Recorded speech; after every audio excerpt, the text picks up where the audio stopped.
Good morning, good afternoon, good evening, everyone. Welcome back to the Magnet podcast. It's been so long since I haven't do a podcast. Benchi has been doing podcasts all this time, and I like to jump in and do some episodes. But since has been very crazy with two blessings at the beginning of the year, and after that, new things that are coming up in the world, new application system and new changes in the matching process that I'm so excited to share with you very soon.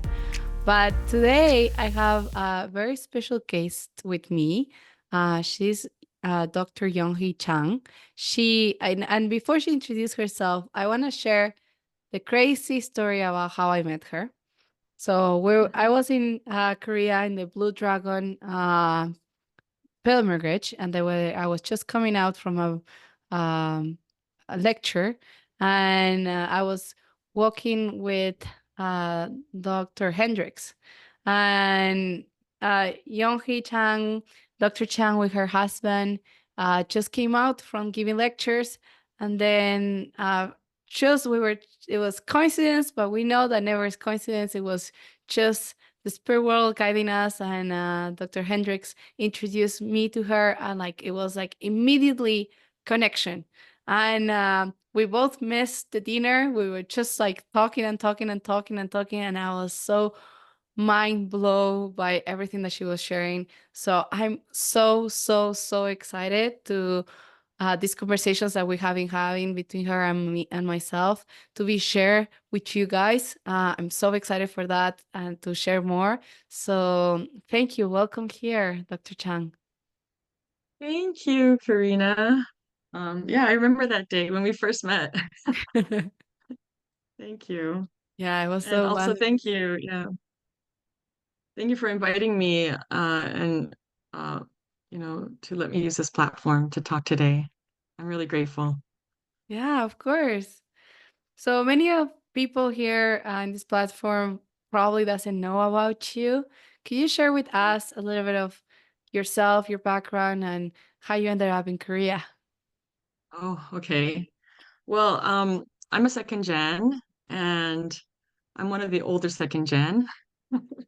And I was born in Canada. I grew up in Toronto. And I met my husband in Korea, and we have 5 kids together. I have Wow. one daughter and 4 boys, and in that order. And yeah,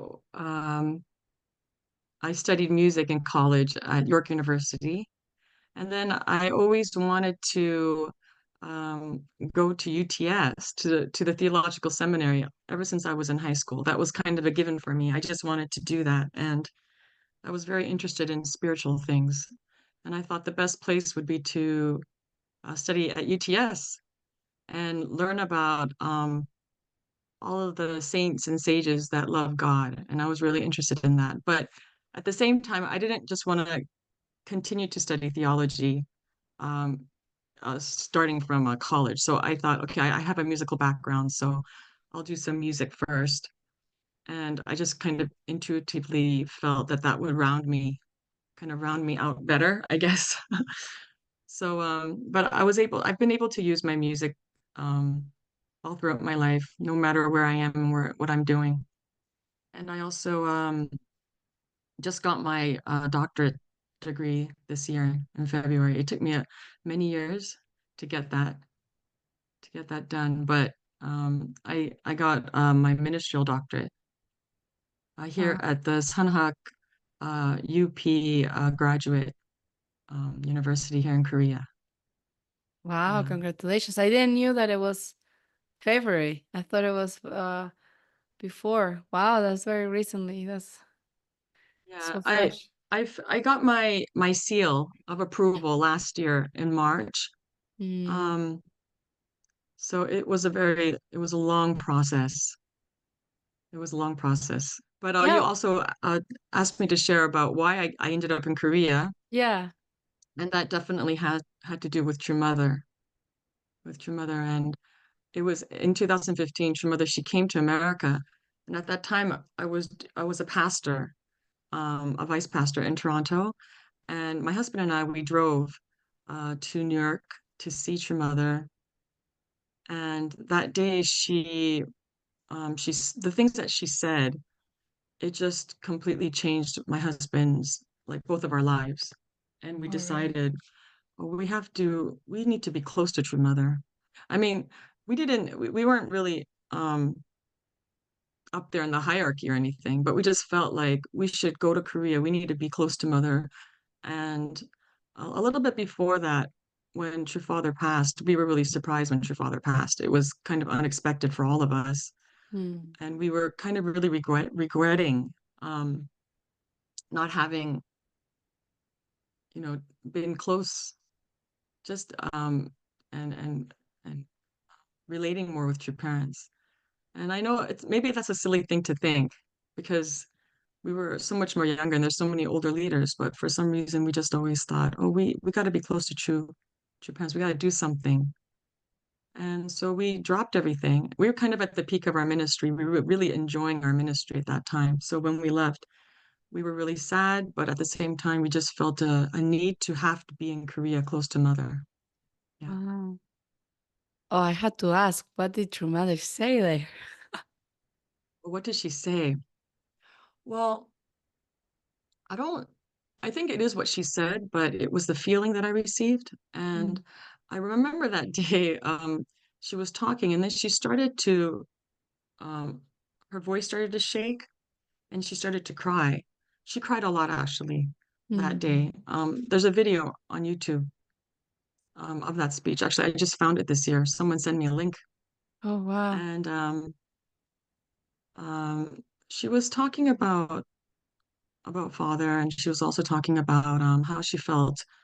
She has so many things that she needs to do, and she kind of felt like she was the one who was doing everything. And she was asking, where's the filial child that will do 10 things when I only say one thing? And while she said that, some kind of like vibration, her voice, I was sitting right in front of her, and it's like her voice, it pierced my solar plexus, and I just started crying. My Mm. husband and I, we just started crying. There were several other leaders sitting next to us, and they also were crying, but it was kind of uncontrollable for me. And I really felt Mother's deep, her urgency and also her pain and her desperate situation. Yeah, and while we were driving, I mean, the drive back to Toronto was almost 14 hours. Well, maybe not 14, I'm sorry, that's a plane ride around 7 to 10 hours, I think it was. So all the way back, we were actually talking about, all right, what we're going to do now, where we should go to Korea, we should find a way. And I think we were talking a lot about what's going to be the reason why we move. Like what could we what could we tell our leader? Yeah. So it was very unexpected. Mm. All your children were born by that time, I guess. No, I had my fourth child was not 1 years old. So Oh, um wow. yeah. And the oldest, I think she was in kindergarten still. So I have Wow. twin boys. They were just starting preschool. And my youngest at that time was one, not one. Yeah. Uh, When we moved to Korea, I got pregnant with my last one and he was unexpected. He was an unexpected. Big surprise. Yeah. wow. Wow, that's amazing. Um, was that meeting and wanted to be closer to your mother that guided you to wanted to do your doctor? Actually, I actually started my doctorate back in 2007, Oh, and wow. I had always wanted to do something about your mother because I felt like there wasn't enough information about her. And it could be because she's a woman and I'm a woman too. But Mm. um, I just felt like there wasn't enough information about her. And at that time, I had finished all my studies back in 2009, and I just needed to write my doctorate. I just needed to write my dissertation. And at that time, my subject was passed, my outline for my dissertation, and it was about women leadership um, and about True Mother's leadership. But even then, my committee was telling me, there's not a lot of information out there about mother. I don't know how you're going to do this. But they were saying that it was definitely needed. And at that time, the main faculty were our main theologians actually in America. They were American professors, Dr. Carlson, um, Dr. Masuda, and I think Dr. Silova came a little bit later. But and there was Dr. Jin Kim, who is now the director of the Cheonbop the Constitution Office here, where my husband works.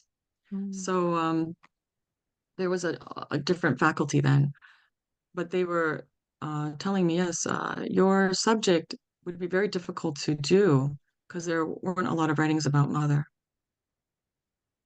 So I I wanted to do that for a long time, but then after I had my first child, I had four more within the period of 8 years. I had twins, so I had five kids in 8 years, and I had many dreams about uh, going and doing my dissertation, my doctorate examination, and I would miss it. And that feeling of not having done something that I really needed to get done was with me for a long time, for over 10 years. And so I always felt, okay, I have to get it done. I don't know when I'm going to get it done, but it's something I need to get done. And um, when I came to Korea in 2015, in the following year, in February, I actually went to the school and I re-registered to go and do my dissertation. And it was such a long time after. And the faculty, they were kind of surprised that I was trying to even um, pursue this. And they were kind of telling me, oh, Yunhee, you're great already. You got five kids. You don't need this doctorate. You don't need to prove anything. But inside I was thinking, no, I need to do this for mother. I just felt I need to get this done for mother. And yeah, I remember there was these long drives when I used to drive my kids to school. There's this highway. It's about a 20-minute drive out in the countryside. And I remember I would drive them, and then on the way back, it's a 20-minute ride back. And I would just be talking to myself. And sometimes I'd be talking to the spirit world or whoever's listening. And I remember this one time I said really loud, I said, I can't do my dissertation. I'm not going to do it because it was just so difficult. And trying to manage, my kids and my studies and all these things. And then all of a sudden, I heard a voice. I heard a voice. It was on the right side of my head. And they said, then your mother can't use you. Oh my goodness. Yeah. And when I heard that, I was so surprised because I wasn't surprised that I heard that message. I was surprised because I had forgotten why I was pursuing my doctorate in the first place, which was to support mother. Mm. And up until that point, that was 19, because in 2016 I found out I was pregnant, and then I couldn't pursue my studies again, and I was really disappointed about that. But I had my another baby, so it took me about 2 years to become a little bit more stable, health wise, mentally. And then in 2018, I started my studies. I started reading, and it wasn't easy. It really wasn't easy. I had this thing called porridge brain. I think mothers can relate. Totally. I couldn't remember anything. If someone asked me, what did you have for breakfast yesterday? I couldn't remember. It's just impossible to remember anything that happened even that morning. So I thought, how am I going to remember anything that I read? But actually, 3 years of just uh, using my intellectual brain, everything kind of vamped up again. Everything was working again. I surprised myself. I remembered things that I read. I remembered footnotes. I remembered references where things were, and I do think that the spirit world really helped me. I think there were some spirits guiding me from from the side telling me where things were. And I don't know, people can think I'm crazy for that, but I don't think I could have done it by myself. Wow. Yeah. And when do you choose? So when do you choose your dissertation team? Like the not the first one. So you know that you wanted to talk about mother, but the one that actually made you graduate. When how was that process, and what was your dissertation about? So my dissertation, it was a qualitative research. It was a qualitative study. I at that time, when Shrimother started, well, here, let me first, I'll answer this question first. My committee, I had to change my advisor several times. So I was trying to find the right advisor because my native language is English, and this is a Korean, it's a school based in Korea. It's an international school, but the only person that I could really communicate freely with was Dr. Thomas Silova. And Mm, at the time, I think he was the president of the school. And so I was really lucky. I Actually, at that time, he wasn't the president. He was one of the professors. He was my advisor, but then um, he was at the age where he had to retire. So I had to change my advisor, and I found the next best person who could speak English, who had a degree from America. And this language part was really, just being able to communicate with my professor was the most important thing for me. Anyone who's living in a country where they have to use a second language probably understands what I'm talking about. And so, anyways, I eventually, Dr. Soloba, he became the president of the school. So he came back. He was a faculty member again. So he was my longtime advisor. Prior to that, I had Dr. David Carlson many, many years ago. But I was very lucky. And Dr. Solova is probably the last English speaking professor, American theologian um, here at this school. So my committee was chosen up. I didn't have any say in that. I think somehow the the professors, I really don't even know how that came about, but the professors that were there actually were some of my colleagues when I was going to UTS and when I was actually studying at Sunhak. So it was a little bit strange, um, um, just because now they were in a position where they were kind of like my professors. Before they were kind of, my colleagues. So, but it was nice. They, yeah. So I wanted to do my doctorate about your mother, and at that time, um, when you pick a doctorate study theme, it has to be something that you're really interested because you're going to be doing this for years. And at that time, I wanted to write about mother, but the thing that was most pressing, something that I had observed, was a lot of the backlash that mother was receiving for um, her only begotten daughter proclamation. And also, she was giving us a lot of new words and new truths. And when I was in Canada, I didn't really experience so much backlash. But when I came to Korea, here in the Mecca of where I'm living, I heard many, many things, and it was very disturbing for me because mm, I had never really seen True Mother. I always looked at her as someone who was equally as important, equally in my faith upbringing. I knew that True Mother had things she could teach us, a knowledge that we needed, and but I mean, she never spoke. mm, She never spoke. But I just knew that there was things that she could share with us that would help us. And unfortunately, Mother just started speaking much more only after Father went to the spirit world. mm, So I was excited. I was really excited that I could hear Mother speak. I was excited that I could hear anything that she could say. But the things that she was saying went against a lot of the set belief system that uh, was present. And as I observed this, I thought, wow, this is crazy. If we can't unite with True Mother, then what's going to happen to our movement? What's going to happen to our church? And as I observed this, I told Dr. Solova, I want to do something to help support mother. I want to do something. What should I do? What should I do? And his wife had done a qualitative research a few years ago. And I thought, well, maybe I should do a qualitative research too, because I felt there wasn't a lot of research done. And also, since mother, I thought, well, your mother's saying all these new things about herself. And I didn't feel that whatever theological teachings we had up until then wasn't enough because of the things people were saying about her. That's how I felt. So I thought, all right, we need to gather information. Why is this happening? Why is this phenomenon happening? And I really wanted to get down to why are people saying these negative things about mother? Why can't they just receive what she's saying and accept what she's saying? Why is this so difficult? And so I thought, okay, the best thing to do is to talk to people.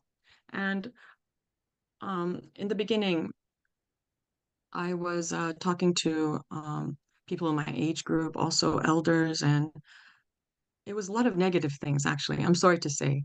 I'm sorry to say there was a lot of negative things. But I was thinking, all right, maybe I should interview these people and try to understand their process of faith belief and how they came to see mother and how they came to relate with her and how they see her. But then um, whenever I met someone that was really negative, it was actually very difficult for me.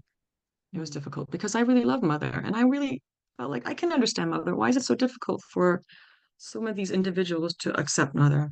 So I thought, but there's a lot of people who love mother. So I'm going to find out, let's interview people and figure out why they love mother instead of why they find it difficult to love mother.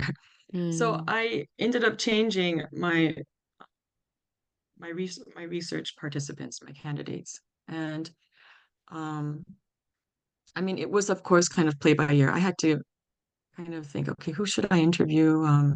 Who would be the best? And I chose leaders and educators because I felt, well, they're the ones that should know about mother. Let's see what they know. And I started interviewing uh, just 11 people. It wasn't a very large group of people, but I felt that they were representative of a lot of the ideas, thoughts, and feelings of our church and what, many people were going through. So after that, I was able to find the right questions to, I guess, start a quantitative research, to use those questions and then um, find more information based on that. Yeah, I did a qualitative research. I wasn't, it was, I'm not, I wasn't I don't think I'm the best qualitative researcher in this, in this area at all. I mean, I was also a novice. Is that what they call it? So I was new. Um, I had to learn everything. I had to learn about grounded theory. I had to learn about how to write a good questionnaire. So I did a lot of research, a lot of studying of the basics. And then I used this methodology called grounded theory. And luckily, there was a person who had a doctorate degree in grounded theory who was living in this area. And so he actually helped me make sure that my research was solid and that I was understanding grounded theory properly. So that was just um, really good for me. Yeah.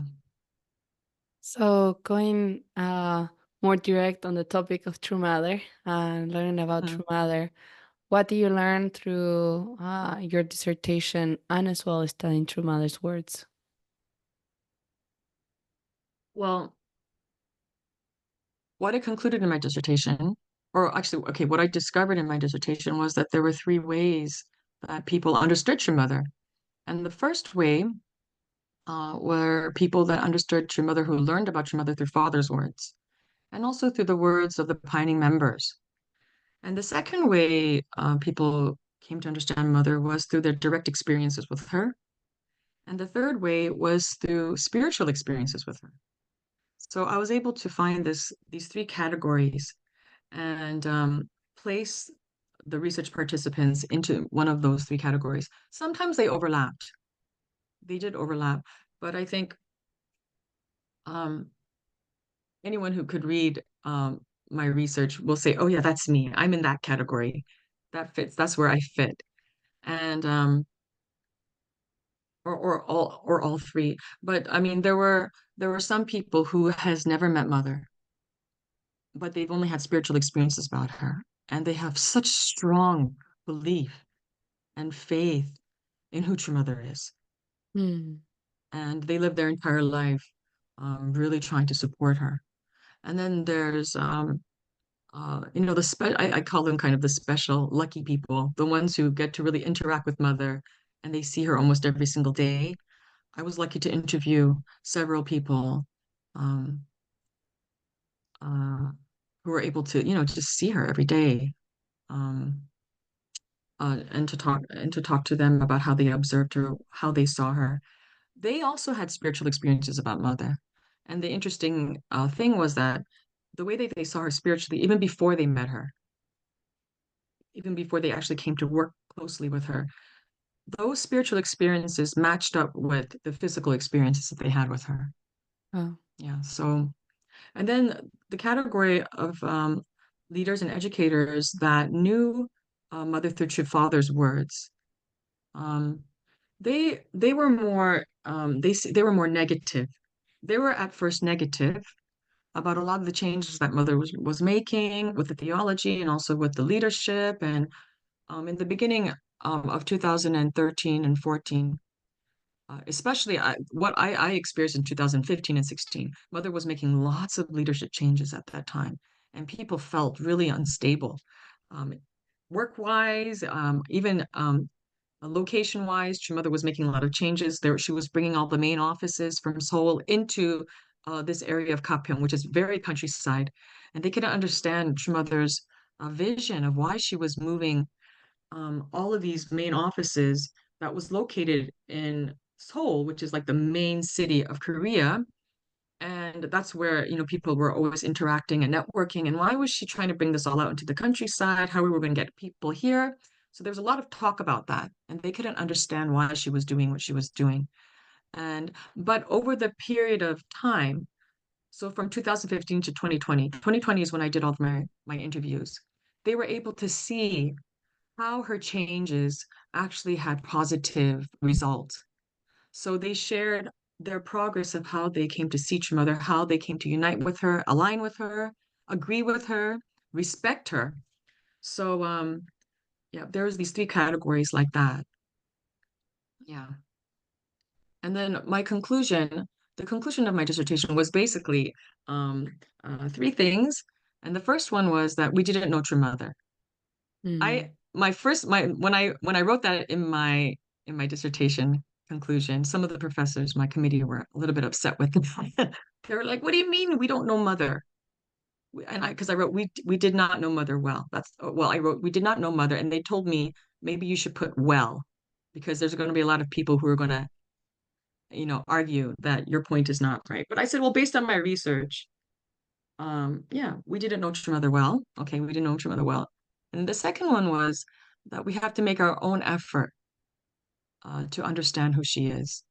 And I think there were a lot of my research participants, some of them were saying, I don't feel love from mother. I can't feel her love. She's, and the way that they observed her um, was from a physical perspective. They felt like she was cold or unfeeling or emotionless. Like they described her in this way.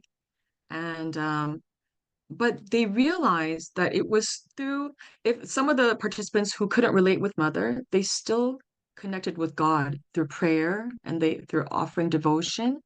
And then they came to see True Mother from God's perspective.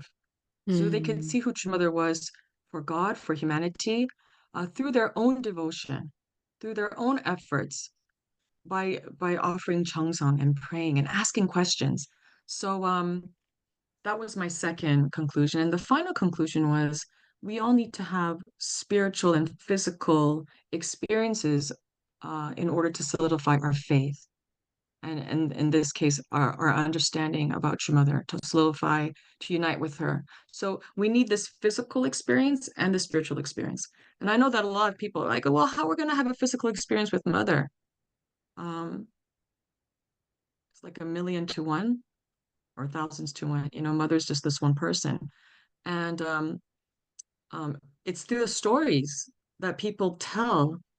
It's through those stories that people share after having had some encounter with Mother.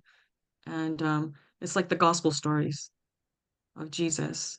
I think those stories will be the physical experiences that we can have, about your mother. But yeah, so those three conclusions, I was surprised because I made that in 2020. My advisor, Dr. Salova, was saying, "Oh, this is so timely. This research is very much needed right now." Hmm. But I, I, I couldn't get my dissertation passed for several years. The structure wasn't right, and so I couldn't present my conclusion for a long time. I also couldn't work on my journals, you know, trying to raise five children. I was working full time and also trying to finish my dissertation, and it was just this balancing act was just crazy. So I couldn't write any journals then. And then but just this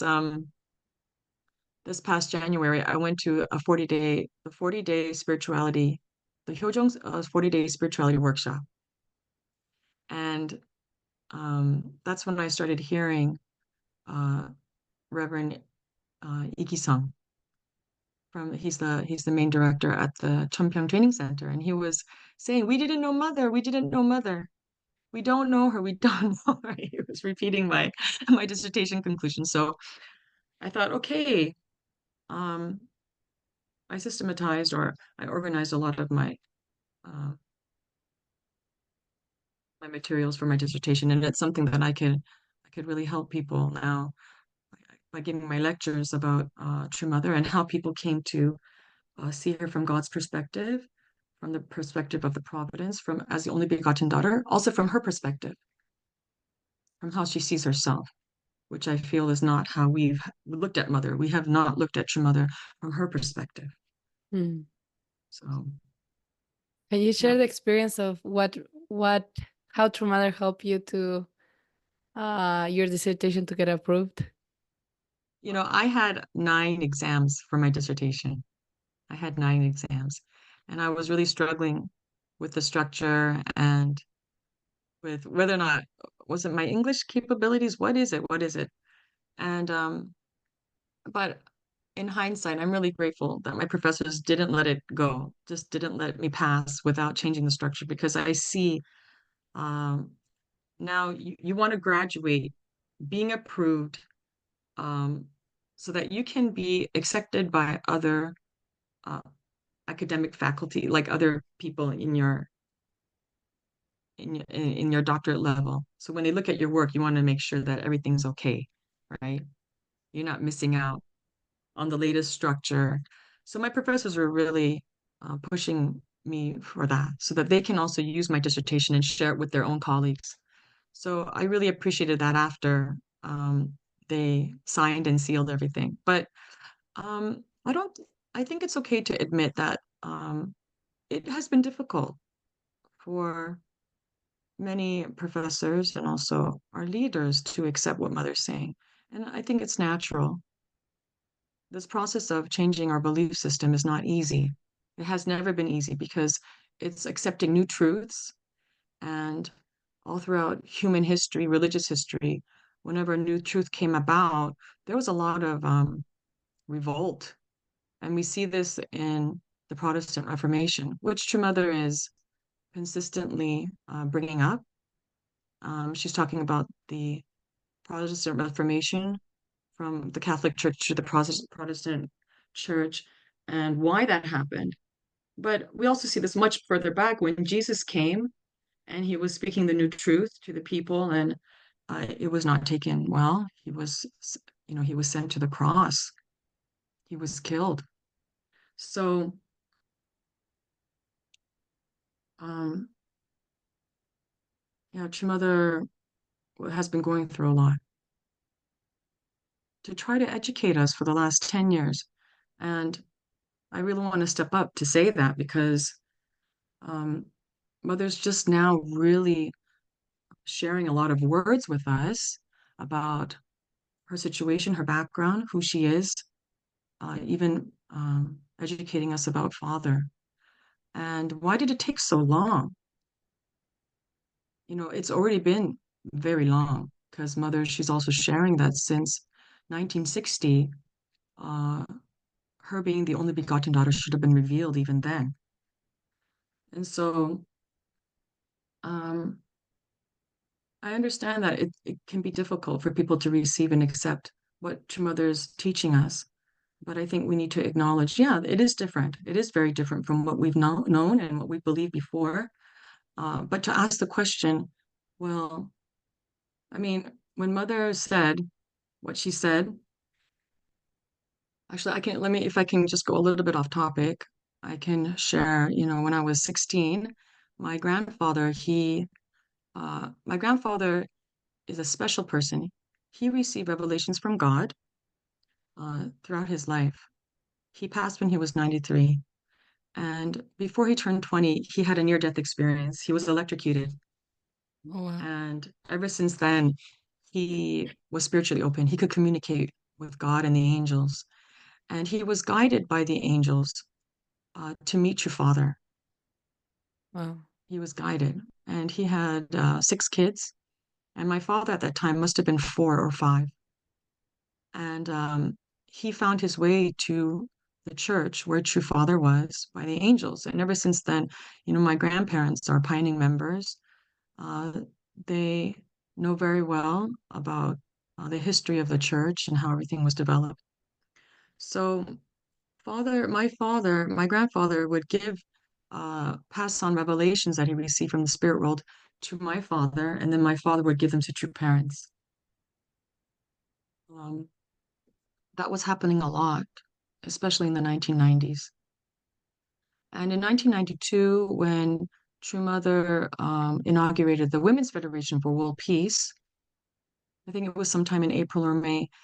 I was living in Toronto. I was 16 years old then, and um, we had received a video from, I think it was back then, now it's called Peace TV. And we received videos. We didn't have internet back then, right? Yeah. We couldn't connect on Zoom. So we had to wait for Unification News, and we received these videos from Korea, and that's how we were updated about what your parents were doing. Oh, And so we wow. had received the latest video of True Mother, and she was giving her speech at the Women's Federation inauguration. And I just remember I had never really heard her voice. That was the first time I heard Mother's voice for that length of time. Um, and I remember thinking, wow, she has such a clear, strong voice. And I just remember, oh, she's so beautiful. And I was sitting next to my grandfather. We were watching that. It was Sunday afternoon. And um, I'm very close to my grandfather. Whenever he came to our house, I would sit next to him. And he shared many spiritual things with me. And I think he's one of the main reasons why I was so interested in spirituality while I was younger. But that after Mother's speech, he went into kind of like a trance and he started tearing up and crying, and his eye was kind of fluttering, his nose was fluttering, and he was receiving a revelation. And he held my hand and I said, "Oh, Harabaji, what's wrong?" And he said, "Oh, he said, True Mother is the first type of woman to come to this earth, and no one like her will come ever again." So that is actually an only begotten daughter kind of revelation. But we didn't know that terminology back then. Mm. It wasn't familiar to us. True Father spoke about the only begotten daughter for about 7 years, since 1960 to 1967. If you look at his words, he did speak about it, but it wasn't focused on. And if you study Dr. Jin Kim's research about True Mother and the only begotten daughter, he will give you the exact amount of times Father spoke about the only begotten daughter. It's there, it's in his words, but our movement didn't focus on that. And so, but right after my grandfather said that, he started to cry. And he said, "Oh, father should have remained pure until he met true mother for the marriage supper of the Lamb. So true father shouldn't have married anyone else. He should have remained pure." So, but when I heard that at 16, I didn't really think about the magnitude of what he said. Mm. I didn't think, well, what does that mean? I had no understanding. Growing up, I didn't ask a lot of questions. I was one of those children who just listened, who followed. I didn't have a critical mind. I didn't really ask questions. I just believed. So I just filed that away in my brain. It's just kind of in the back of my brain. And my life went on. And after I went to UTS when I was around 23, I started to hear many things about the pioneering times. I mean, my grandfather told me many stories about the pioneering times in the church, but it just never rang a bell. I think I was just too immature, and I was very shielded. I stayed at home a lot. I didn't hang out with my friends. I wasn't a part of the teenage lifestyle in Canada. I just stayed home. I like to be close to my parents, so I was protected by a lot of things. Um, but it was back in 2016 when I came to Korea, uh, and I started to hear about what Mother was saying. I had kind of like a spiritual experience. It was like a spiritual download of information, and it shocked me. It shocked me because I realized what Mother's words meant. And Mm. now she's more publicly speaking about it. This year, starting this February, she also said exactly what my grandfather said. She said that father should have remained um, pure. He should have waited until he met Mother. So that says a lot. Mm. And I mean, we have our the belief system is the way that it's formulated. There's so many aspects to a belief system. You know, we have revelations and scripture, experience, but on just the last, I think maybe 10 years, or maybe even more than that, there's a lot of other fields that are coming in, psychology, even science. And I think it's safe to believe that our belief systems, they can change and they should change based on new truth and new knowledge and new facts. And I think True Mother's given that to us, and we need to make those changes. And it doesn't change our relationship with God. It makes it stronger if it's really based on the truth. So a lot of people that I was talking to while I was doing my research, and they were sharing their difficulty, even in calling God Heavenly Parent, because we Mm. had called God Heavenly Father.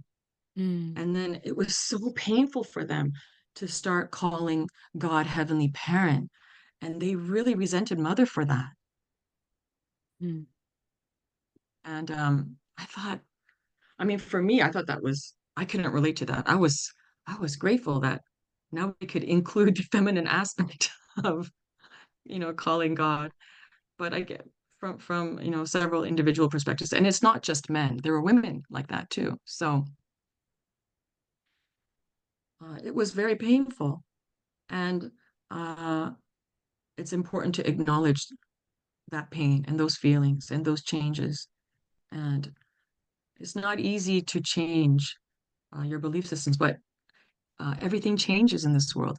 And I was able to think that way because while I was presenting my findings to Dr. Silova and I was explaining the process that people went through, I was getting mixed up with the words of belief and faith.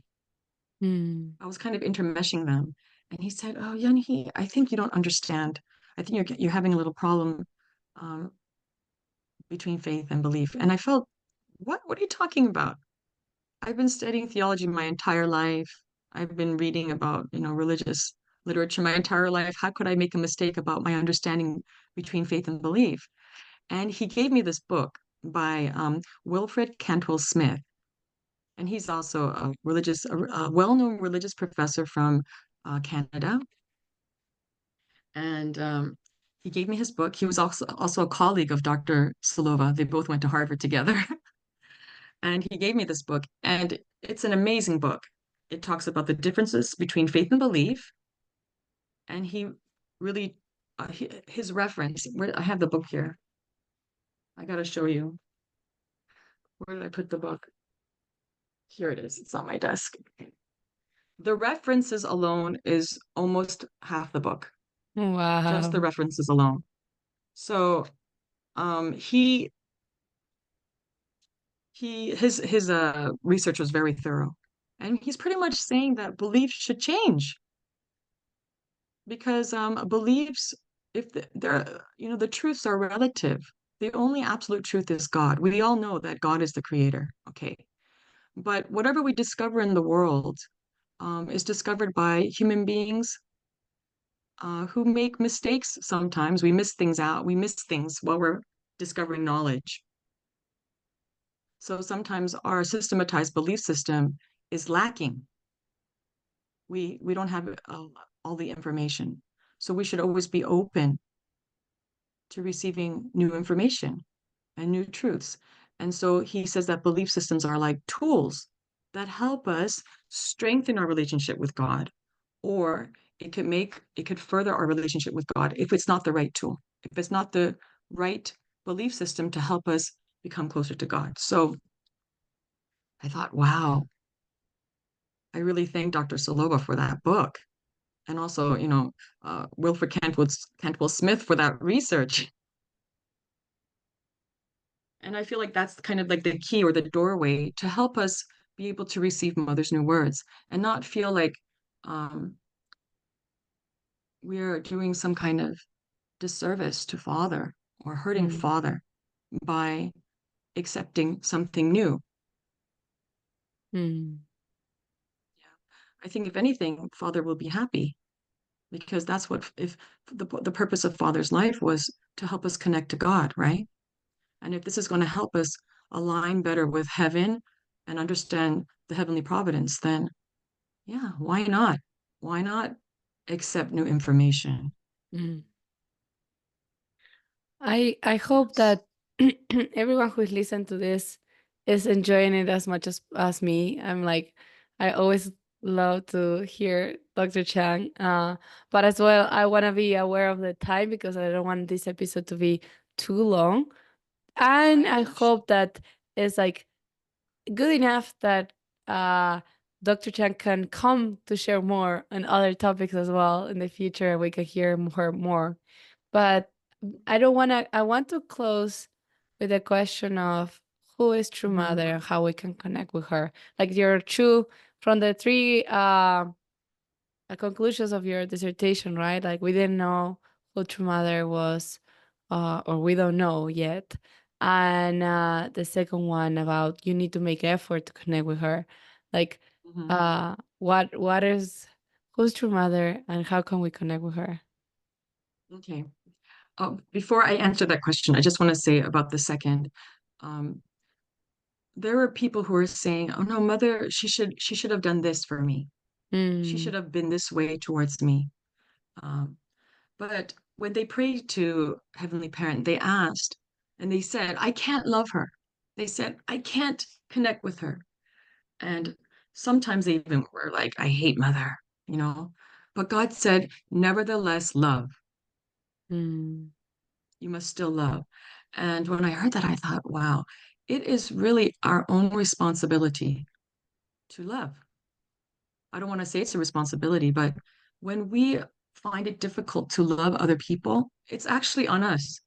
We have to make the effort to be loving. And it's in our nature actually to love, but there's so many things that are blocking us. There's so much garbage. I think it's mm, garbage. It's like pollution because mm, the sun is always shining. It comes up every single morning. It doesn't matter what human beings do. The sun will be there in the morning. It shines on the earth. It gives life to all living things. But what is blocking the sunlight? It's the pollution. Mm. It's the fine dust that's in the air. Um, it keeps us from feeling the sunlight on our face. Mm. And I think that that's the exact same thing with Mother. Uh, Mother, she is the she is the living representation, I believe, of Heavenly Mother. Mm. And we can call that the living Holy Spirit or the only begotten daughter. And how we can align with her, I think, is by doing what she's asking us to do right now, which is to join the Chunshimwon prayer vigils. And if we pray, we try to connect. We have to make the effort to really pray and connect, and also um, clean ourselves, kind of empty ourselves. I think because I experienced myself the 40-day workshop. I went there in January. It's not easy to go to a 40-day workshop um, with 5 children. And me having gone there is a story in itself.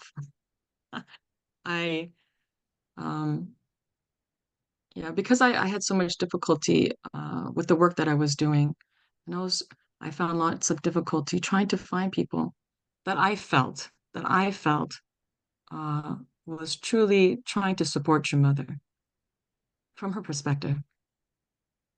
There's a lot of people who are like, "Oh, well, we can't pick the mom over the dad." Mm. They say that a lot. Oh, this is a fight between do I agree with mom or dad? And I never saw it like that. Anyone who knows me knows that I love father. I love father my entire life. But I think that we, as a movement, were used to uh, looking through the world, looking through everything through father's words. And we never did that through mother's lens, through her perspective. And um, as I started doing that, it's just my whole entire life changed. And I did become closer to God. I realized how I was living my life of faith. To not see mother, to not see the person who I called mother for over 40 years of my life. What did that mean to me? Not being able to understand that she was also a human being with feelings, with ideas, with dreams, her own connection to God, her own relationship with God.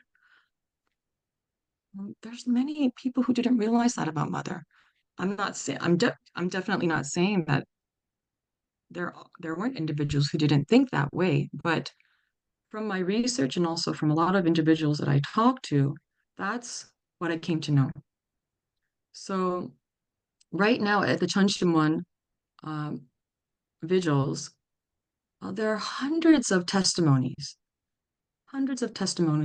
of how young people are experiencing True Mother through their spiritual experiences. Um, I don't know if you've participated in the Chunshimon prayer vigils, um, Yeah. but here it's really different. Because I do it at home with my kids 4 days a week, and then on Friday nights I go there, and just the level of energy is completely different. There's also healing going on, and we all know that the Holy Spirit is known for healings. So many healings going on. I myself received an incredible healing. I had a disc problem, I think, for 20 years, and it was horrible. The last 2 or 3 years, I had so much pain that I had to get chiropractic work done for 7 months. But it didn't matter how much I got it done. Nothing helped. But I went to the Chunshimwon um, prayer vigil, and also I did a lot of the spiritual removal, and I haven't had any pain since January. And this is my own personal testimony, but there's hundreds of testimonies like this. And the three conclusions that I made in my dissertation, I see it being enacted every day Mm. through the testimonies that are being given. Um, What more can I say? True Mother has given us a gift of the Chunshimwon prayer hall. And all I can say is you need to experience it for yourself. You need to make that effort. And I know that if there are people who don't believe, I have seen people who have really opposed Mother who are there now and they're crying. They're being touched by the light of Chunshim. Chunshim is Heavenly Parent's love. They're being touched by this love and they're being transformed.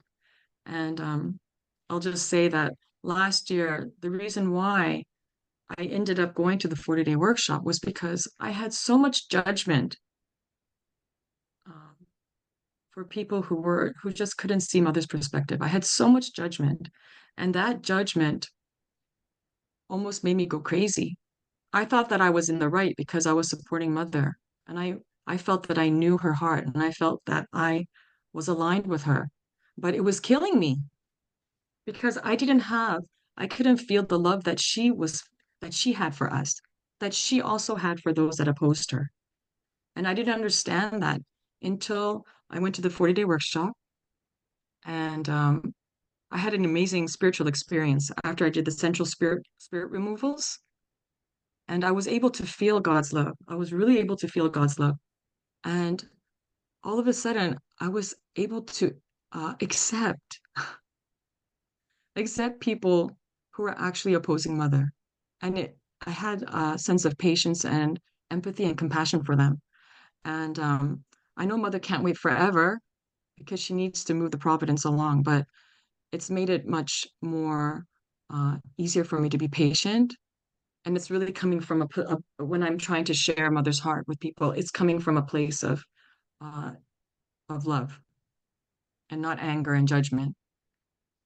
Yeah. Wow. And I realized that about True Mother. I realized that that this word forgiveness, like True Mother and God, this word forgiveness is just a stepping stone for very humanistic thinking. God doesn't really forgive us. God is always loving us, always embracing us, always waiting for us. And Mother's been doing the same thing.